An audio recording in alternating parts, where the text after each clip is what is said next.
اعوذ باللہ من الشیطان الرجیم بسم اللہ الرحمن الرحیم فلعلک تارک بعد ما یوحی الیک۔ اور اے محبوب، کیا یہ ممکن ہے، کیا ایسا ہو سکتا ہے کہ آپ جو کچھ آپ کی طرف وحی کیا جا رہا ہے اس میں سے کوئی حصہ چھوڑ دیں؟ فلعلک، ایسا نہیں ہو سکتا، یا پھر اس کو سوالیہ انداز میں ایسے کہیں گے کہ کیا ایسا ممکن ہے کہ آپ اے محبوب اس کلام کا کوئی حصہ ترک کر دیں، اس کی تبلیغ نہ کریں کہ جو آپ کو دیا جا رہا ہے؟ یعنی ایسا ممکن نہیں ہے۔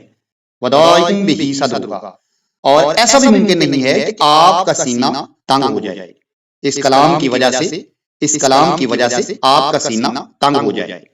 اَن یقولوا، صرف یہ سوچ کر کہ وہ جواباً کہیں گے، ان یقولوا کہ وہ کہیں گے یعنی کفار کہیں گے، لولا انزل علیہ کنز، کہ اس پر کوئی خزانہ نازل کیوں نہ کیا گیا، اس پر کوئی خزانہ کیوں نہیں نازل کیا گیا، او جاء معہ ملک، یا پھر اس کے ساتھ کوئی فرشتہ کیوں نہیں آیا، یا پھر اس کے ساتھ کوئی فرشتہ کیوں نہیں آیا۔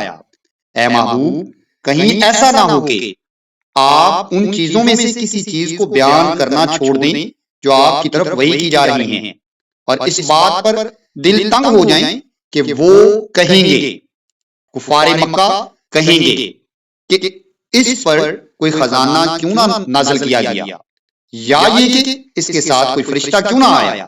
آپ تو صرف نذیر ہیں، انما انت نذیر، آپ تو صرف ڈرانے والے ہیں، آپ تو صرف آگاہ کرنے والے ہیں، متنبع کرنے والے ہیں۔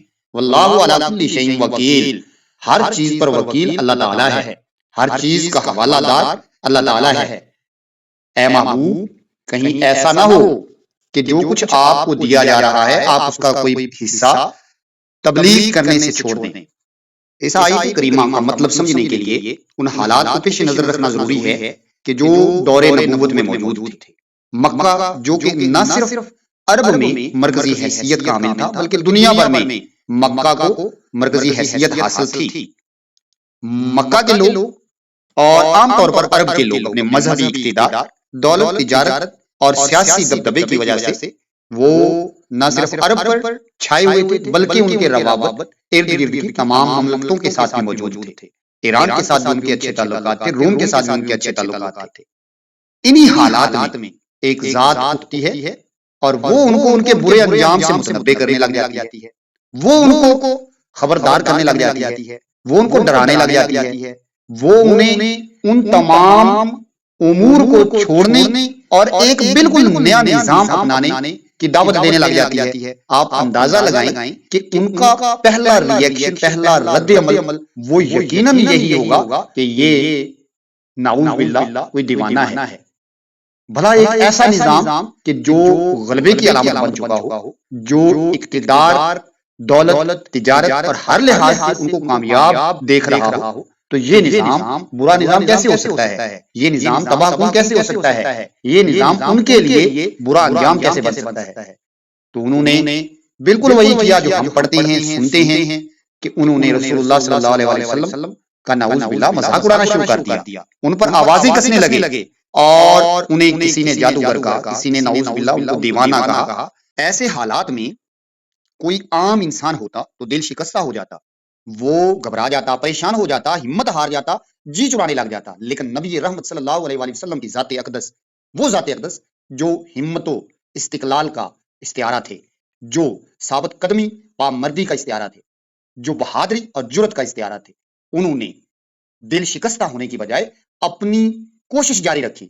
اس کے باوجود بھی اللہ تعالیٰ ان کی ہمت بندھاتا رہا اور فرمایا کہ اے محبوب، کہیں ایسا نہ ہو کہ آپ ان کی باتوں اور ان کے جوابوں کو سن کر دل شکستہ ہو جائیں اور کسی بات کو چھوڑ نہ بیٹھیں۔